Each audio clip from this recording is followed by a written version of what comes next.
नवी मुंबई की बढ़ती आबादी के साथ वहां जोर शोर से कंस्ट्रक्शन का काम शुरू हो गया।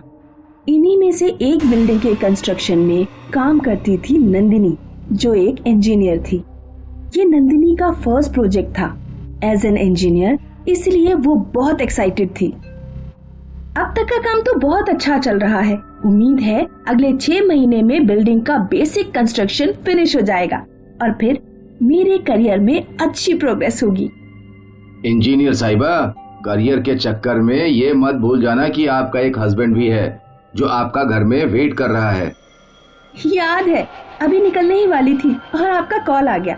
चलिए आप फोन कट करिए, मैं आती हूँ। नंदिनी हर दिन कई घंटों तक साइट पर बैठकर काम सुपरवाइज किया करती थी। 6 महीने बीत गए और अब बिल्डिंग के सामने लॉबी के कंस्ट्रक्शन के लिए फाउंडेशन का काम शुरू था। आराम से मनोज, संभाल कर। जी मैडम। नंदिनी को सारे वर्कर की बहुत फिक्र रहती थी। एक दिन नंदिनी हाफ डे में ही साइट से चली गई। नंदिनी को घर पहुंचकर बहुत सारी तैयारियां करनी थी क्योंकि आज उसकी शादी की पहली एनिवर्सरी थी।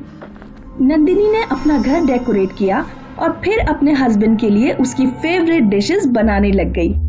सब कुछ हो जाने के बाद नंदिनी ने एक बहुत अच्छी ड्रेस पहनी और अब वो रेडी थी।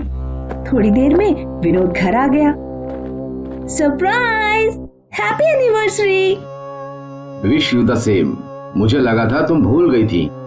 ऐसे कैसे हो सकता है मिस्टर हस्बैंड कि मैं अपनी एनिवर्सरी ही भूल जाऊं? मैं तो तुम्हारे गिफ्ट की तैयारी पिछले 1 हफ्ते से कर रही हूँ। ये देखो, तुम्हें फोटोग्राफी का शौक है, इसीलिए कैमरा। अरे वाह, I love you Nandini. Vinod अपना गिफ्ट देखने में मगन हो गया।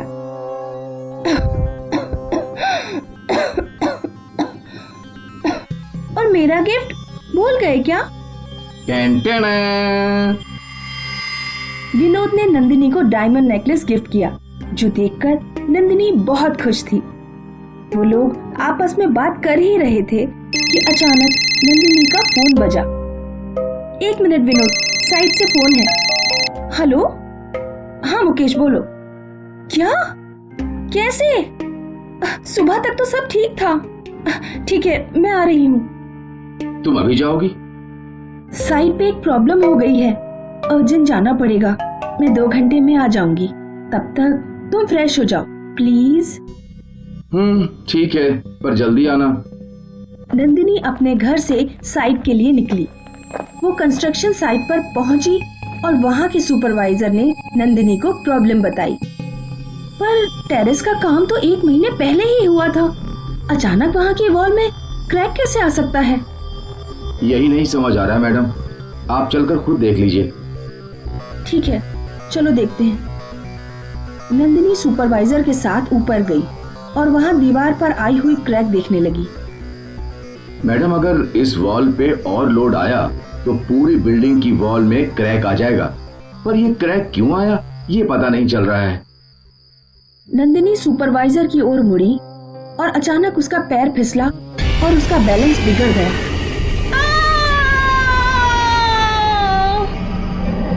मैडम! नंदिनी सीधा लॉबी की कंस्ट्रक्शन की रॉड्स पर गिर गई और वो रॉड नंदिनी के आर पार हो गई। नंदिनी को बड़ी ही दर्दनाक मौत मिली। अक्सर नंदिनी की फोटो देखकर रोया करता था। कंस्ट्रक्शन का काम रुका नहीं, वो चलता रहा। लेकिन सूरज ढलने के बाद लोगों को नंदिनी की चीख सुनाई देती थी। चीख सुनकर लेबर भागने लगे। जैसे तैसे बिल्डिंग के कंस्ट्रक्शन का काम पूरा हुआ। वहां लोग आकर रहने लगे, लेकिन हर रात लोग नंदिनी की चीखों से सहम जाते थे। फिर कुछ महीने बाद यहाँ एक औरत रहने आई, मधुलिका। मधुलिका एक मीडियम थी, मतलब वो आत्माओं से बातें भी कर सकती थी और आत्माएं उसके शरीर में दाखिल भी हो सकती थी। एक रात मधुलिका ने नंदिनी की आत्मा की चीख सुनी। वो उस दिशा में दौड़ पड़ी। मधुलिका ने देखा कि नंदिनी की आत्मा रो रही थी। क्या हुआ? तुम रो क्यों रही हो? क्या तुम मुझे देख सकती हो? हाँ, पर कैसे? क्योंकि मैं एक मीडियम हूँ, इंसानों और आत्माओं के बीच। तुम्हारी आत्मा यहाँ कैसे आ गई? नंदिनी की आत्मा ने उसे अपनी कहानी सुनाई। ओह, तुम्हारे साथ बहुत बुरा हुआ, पर तुम्हारी आखिरी विश क्या थी जो अधूरी रह गई, जो तुम यहीं फंस गई? मैं अपने हस्बैंड को अपने हाथ से खाना खिलाना चाहती थी, लेकिन उससे पहले ही मेरी मौत हो गई। मैं तुम्हारी ये विश पूरी कर सकती हूँ और तुम्हें मुक्ति भी दिलवा सकती हूँ। क्या ये सच में हो सकता है? हाँ, अगली पूर्णिमा को मैं तुम्हें बुलाऊंगी। तुम्हें मेरी बॉडी में एंटर करना है, फिर अपनी विश पूरी करनी है और फिर तुम मुक्त हो जाओगी। लेकिन तब तक तुम किसी को नहीं डराओगी। प्रॉमिस? प्रॉमिस। अगले दिन मधुलिका विनोद से मिलने उसके घर गई। आप नंदिनी के हस्बैंड हैं ना? जी हाँ, पर शायद आप नहीं जानती कि नंदिनी को मरे हुए काफी वक्त हो गया है। मैं जानती हूँ, और ये भी कि अब तक नंदिनी को मुक्ति नहीं मिली। क्या मतलब आपका? मैं एक मीडियम हूँ, मतलब इंसानों और आत्माओं के बीच का दरवाजा। मैं आपको भी देख सकती हूँ और आत्माओं को भी। और कल ही मैं नंदिनी की आत्मा से मिली थी। आत्मा? विनोद, नंदिनी को अब तक मुक्ति नहीं मिली क्योंकि उसकी लास्ट विश अब तक अधूरी है। वो तुम्हें अपने हाथ से डिनर खिलाना चाहती थी।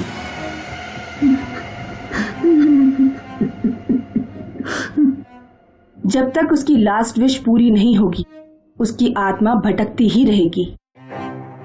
लेकिन अब ये कैसे पॉसिबल है? पॉसिबल है, शायद इसीलिए मुझे उस बिल्डिंग में लाया गया। मैं एक मीडियम हूँ। कोई भी आत्मा मेरे बुलाने से मेरी बॉडी में आ सकती है और अगली पूर्णिमा को नंदिनी की आत्मा मेरे शरीर में होगी। तब वो तुम्हें खाना खिलाएगी, शायद रोएगी भी, पर इससे उसे मुक्ति मिल जाएगी। इसीलिए आपको अगली पूर्णिमा की रात मेरे घर आना होगा। मैं जरूर आऊंगा। विनोद को सहानुभूति देकर मधुलिका वहां से चली गई। पूर्णिमा का दिन आया और मधुलिका ने सुबह से तैयारियां शुरू कर दी। उसने जमीन पर पेंटागन बनाया, अलग अलग पत्थर रखे और शाम से ही मेडिटेशन में बैठ गई। लगभग 7 बजे उसके घर की डोरबेल बजी और विनोद आ गया। अब जैसे ही मेरा मेडिटेशन खत्म होगा, मैं नंदिनी को बुलाऊंगी। फिर इस रूम की लाइट्स बंद हो जाएंगी और हवा तेज हो जाएगी, और तब नंदिनी मेरी बॉडी में प्रवेश कर चुकी होगी। ये खाना मैंने बनाकर रखा है। नंदिनी आपको ये खिलाएगी और देन बेहोश हो जाएगी। बस उसे मुक्ति मिल जाएगी। उसे कोई तकलीफ तो नहीं होगी ना? नहीं। ठीक है। और फिर मधुलिका मेडिटेशन करने लगी। कुछ देर बाद, नंदिनी, नंदिनी, तुम्हारा विनोद आ गया है। बस इतना बोलते ही हवाएं तेज हो गई। कमरे की लाइट्स बंद चालू होने लगी। और अब जब मधुलिका ने आंखें खोली तो विनोद, विनोद, मैं तुम्हारी नंदिनी हूँ।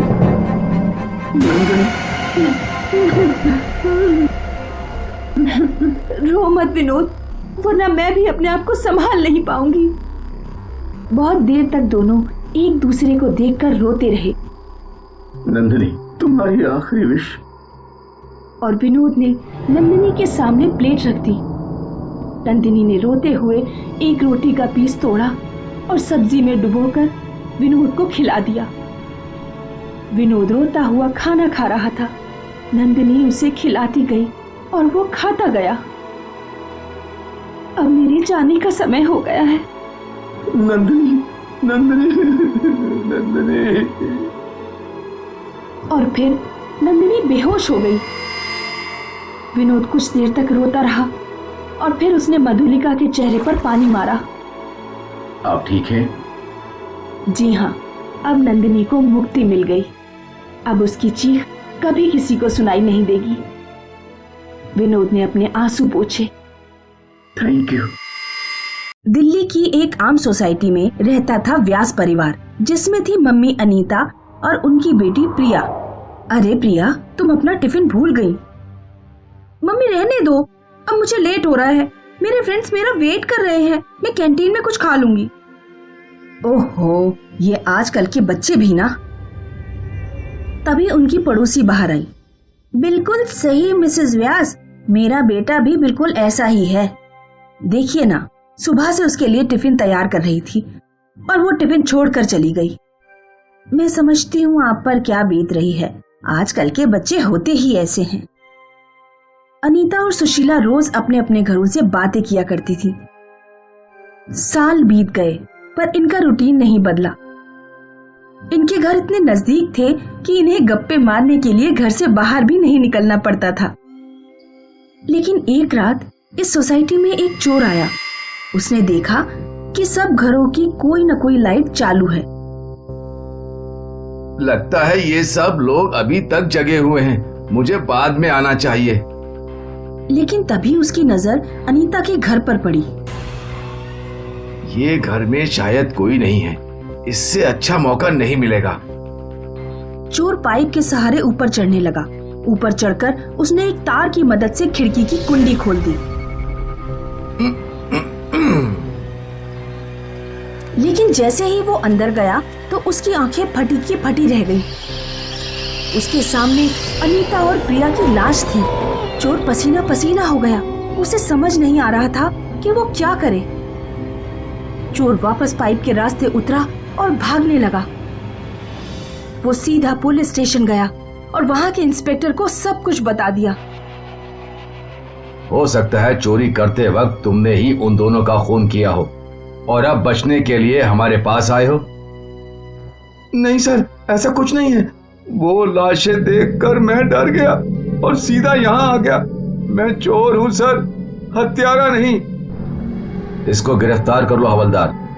चोर को जेल में बंद करके इंस्पेक्टर और हवलदार अनीता के घर के लिए निकले। इंस्पेक्टर ने अपना पंचनामा शुरू कर दिया। अगले दिन इंस्पेक्टर फॉरेंसिक एक्सपर्ट से मिलने गए। सर, इन दोनों की मौत को 3 महीने हो गए हैं। व्हाट? ये लोग 3 महीने से मरी हुई हैं और लाश से कोई बदबू भी नहीं आ रही? यही तो मुझे भी समझ में नहीं आ रहा है सर। अब तक तो लाश का डीकंपोज होना स्टार्ट हो जाना चाहिए था। और मरने की वजह? चाकू से। प्रिया को किसी और ने चाकू मारा है और अनीता ने अपने आप को। ऐसा भी तो हो सकता है कि अनीता ने प्रिया को मारने के बाद खुद को मार लिया। हाँ, इसके चांसेस बहुत ज्यादा हैं। ठीक है सर। यहाँ से निकलकर इंस्पेक्टर सुशीला के घर पहुंचे। सर, उन दोनों को किसने मारा? यही तो पता करना है। खैर ये बताइए, 3 महीने से आपका बगल वाला घर बंद है तो आप लोगों को शक नहीं हुआ? नहीं सर, कल तक तो सब ठीक था। सब ठीक था? अभी कल ही तो मेरी बात मिसेस व्यास से हुई थी। व्हाट? ये कैसे पॉसिबल है? उन दोनों को मरे हुए 3 महीने हो गए। क्या? नहीं सर, आप चाहो तो किसी से पूछ लीजिए। वो दोनों कल तक जिंदा थी। कल मैंने प्रिया को भी देखा था। ये सुनकर इंस्पेक्टर के होश उड़ गए। उसे समझ नहीं आ रहा था कि ये कैसे हो सकता है। इंस्पेक्टर ने और लोगों से पूछा तो सबका यही कहना था कि वो माँ बेटी कल तक जिंदा थी।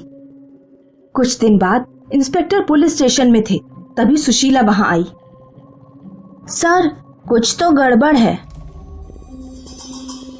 क्यों? क्या हुआ? आज भी उस घर की लाइट्स ऑन रहती हैं। रोज अगरबत्ती की खुशबू आती है। ऐसा लगता है कि कोई वहां है, पर पता नहीं कौन। लेकिन हमने तो वो घर सील किया था। सर, आप खुद ही इन्वेस्टिगेट कर लीजिए। ठीक है, आज रात मैं खुद वहां आऊंगा। सुशीला वहां से चली गई और इंस्पेक्टर असमंजस में फंस गया। उस रात इंस्पेक्टर और हवलदार अपनी जीप घर से कुछ दूरी पर लगाकर बैठे थे। सर, अब तक तो सब ठीक ही लग रहा है और वैसे भी हमने घर सील किया है। कोई कैसे घर में जा सकता है? ये केस बहुत अजीब है। मर के 3 महीने हो गए और लोगों का कहना है कि वो लोग जिंदा थे। कुछ तो गड़बड़ है संजय, हमें पता लगाना ही पड़ेगा। ठीक है सर, आप चाहो तो सो जाओ, मेरी नजर है उस घर पर। नहीं संजय, इस केस ने मेरी नींद उड़ा दी है। मुझे कहाँ नींद आएगी। तो चलिए सर, आप और मैं फोन पे स्नेक एंड लैडर का गेम खेलते हैं। ये अच्छा आइडिया है, हम जगह भी रहेंगे और एंटरटेनमेंट भी हो जाएगा। इंस्पेक्टर और हवलदार फोन पे स्नेक और लैडर का गेम खेल ही रहे थे कि अचानक अनीता के घर की लाइट्स ऑन हुई। वो देखो संजय, लाइट्स ऑन कैसे हुई? दोनों जीप से बाहर आकर खड़े हो गए और तभी अनीता अपने घर से बाहर आई। ये देखकर इंस्पेक्टर और हवलदार दोनों चकरा गए। हवलदार वहीं बेहोश हो गया। संजय, संजय, उठो संजय। भूत सर, भूत है। इंस्पेक्टर ने हवलदार को जीप में बिठाया और खुद अनीता के घर की ओर चलने लगा।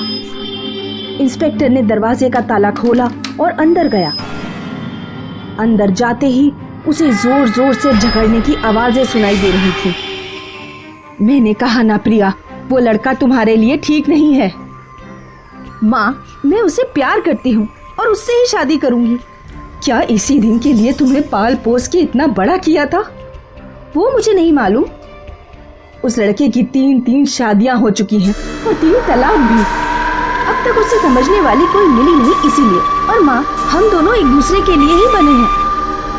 वो तुम्हारे साथ भी वैसा ही करेगा जैसा उसने अपनी पहली 3 बीवियों के साथ किया था। माँ, तुम उसे नहीं जानती और वैसे भी मैं उसके बच्चे की माँ बनने वाली हूँ। हे भगवान, ये तुमने क्या कर दिया? अब मैं दुनिया को क्या मुंह दिखाऊंगी? ये समाज मुझे बोलेगा बिन बाप की लड़की को मैं अच्छे संस्कार नहीं दे पाई। माँ, आपको अब भी समाज की पड़ी है, मेरी नहीं।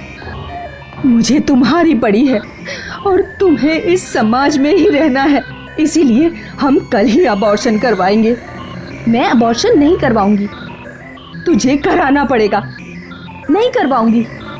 प्रिया, तुझे करना पड़ेगा, वरना क्या? आप मुझे मार देंगी?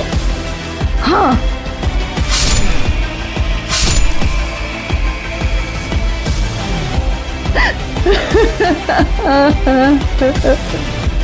मेरी प्यारी बच्ची।